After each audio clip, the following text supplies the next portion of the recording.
Alors, je vous fais une petite vidéo aujourd'hui parce que j'ai une question qui me revient très très régulièrement quand je parle avec des gens, des dirigeants, des gens qui travaillent dans les entreprises. Ils me demandent souvent c'est quoi la meilleure IA? Pouf, vaste question. Le problème avec les IA génératives, c'est que il n'y en a pas une qui est meilleure que toutes les autres et qui dépasse tout le monde. Déjà, c'est des technologies qui évoluent extrêmement vite. Donc d'un mois à l'autre, on a des classements d'IA qui ne sont pas les mêmes, qui changent.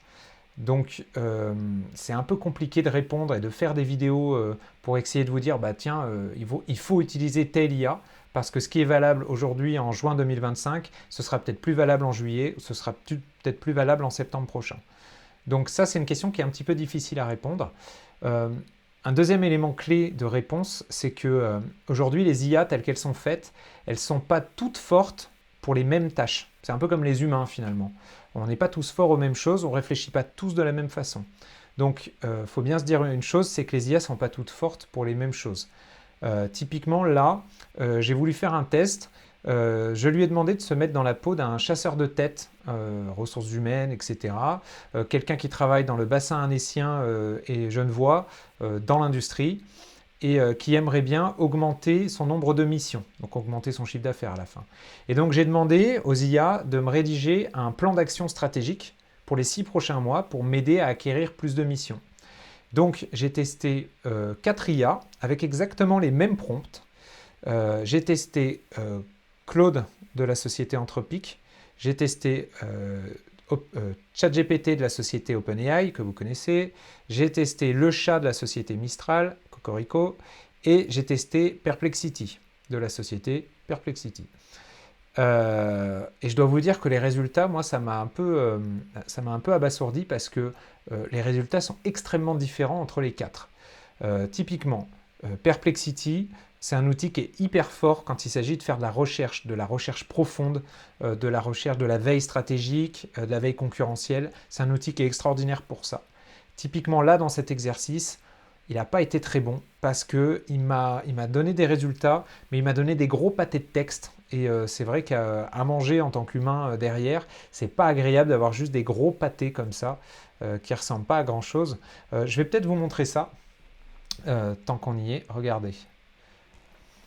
Si je viens ici, donc là je suis sur l'interface de Perplexity, je vais remonter tout en haut. Et donc là vous voyez, il m'a sorti des gros pâtés de texte. Alors, je ne suis pas chasseur de tête moi-même, donc c'est pas moi qui serai le meilleur pour comprendre si ce qu'il a écrit c'est logique.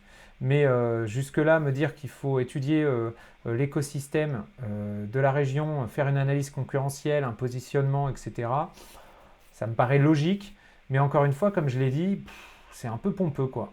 Là où est très fort Perplexity ici, c'est qu'il est capable de me donner des sources. Ok. Si je reviens à ce que je disais, Perplexity pour moi n'est pas très fort là-dedans. ChatGPT, lui, il m'a sorti une série de prompts à faire. Donc au lieu de me sortir directement une analyse, il m'a dit, ben, étape 1, il va plutôt falloir que tu fasses tel prompt pour avoir des résultats, et ensuite tu feras tel prompt pour avoir d'autres résultats, etc. etc. Le chat de Mistral a été pas bon là-dedans. Il m'a donné quelque chose de très light, de très succinct. Et puis au moment où je lui ai dit, ben ok, par exemple, tu me conseilles d'essayer de lister des entreprises du bassin genevois et du bassin annécien, eh bien vas-y, fais-moi une recherche et liste-moi ces entreprises-là. Il n'a jamais su me répondre, il s'est bloqué. Perplexity, est-ce qu'il a été capable de le faire? Je vais vous le dire tout de suite. Oui, il a été capable de le faire. Je lui ai dit, donne-moi une liste d'entreprises. Bah regardez, voilà le résultat. Et ici, on voit qu'il a mis les sites web, il a mis la ville, comme je lui ai demandé, et il a dit quel est le principal contact sur LinkedIn à aller chercher. Donc vous voyez, responsable RH du groupe Seb, si je dois contacter Seb, l'ingénieur Process Parker pour Parker Anifin. Bon, je ne vais pas aller vérifier les informations, mais c'est assez succinct. Et là où, typiquement sur cette tâche-là, celui qui a été le meilleur, c'est Claude de la société Anthropic. Et là, pour le coup, pour moi, il a été vraiment meilleur que les autres. C'est-à-dire qu'il m'a sorti un plan d'action qui était vraiment détaillé, semaine par semaine. Je vais vous le montrer. Semaine par semaine, ici, plan d'action sur 6 mois, semaine 1 et 2, semaine 3 et 4. Vous avez vu, l'interface, elle est beaucoup plus claire ici puisque il me parle de ce qu'il a fait, il me raconte ce qu'il a fait ici. Je peux lui mettre mes prompts à gauche. Il me raconte comment il a cherché. Et puis à côté, il m'a sorti les résultats. OK. Et puis ensuite, je lui ai dit, ben voilà, toi qui me conseilles d'aller chercher des entreprises, ben vas-y, tu fais le malin, ben vas-y, fais-le pour moi, tiens. Et je trouve qu'il a été plutôt bon dans cet exercice-là. Vous le voyez ici, il m'a bien sorti un ensemble d'entreprises, une cinquantaine, donc c'est pas rien. Je vois des noms que je connais, donc pour moi c'est logique. Dassault Systèmes, Somfy, c'est des entreprises de la région.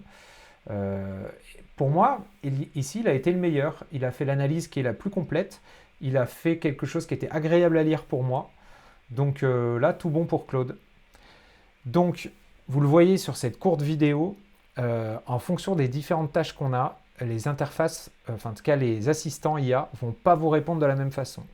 Donc, malheureusement pour vous, quand vous me demandez quelle est la meilleure, je ne vais pas avoir de super réponse. Tout va dépendre de quel est votre cas d'utilisation ici, qu'est-ce que vous avez besoin de faire avec. Si vous avez besoin de faire des plans d'action, je vous conseille d'utiliser Claude. Si vous avez besoin de faire de la veille stratégique, je vais vous conseiller d'aller voir Perplexity. Si vous avez besoin de rédiger des super prompts ou de faire, par exemple aujourd'hui en juin 2025, vous avez besoin de créer des super belles images, essayez ChatGPT. Et puis si vous faites de l'analyse OCR, donc de l'analyse de documents ou de photos, utilisez l'API de Mistral. Là, pour le coup, elle sera bien meilleure que les autres. Donc, il n'y a pas de meilleur que les autres, tout dépend de la tâche. Et il faut tester et il ne faut pas hésiter à jongler entre les différentes IA. C'est tout pour aujourd'hui. Allez, à bientôt.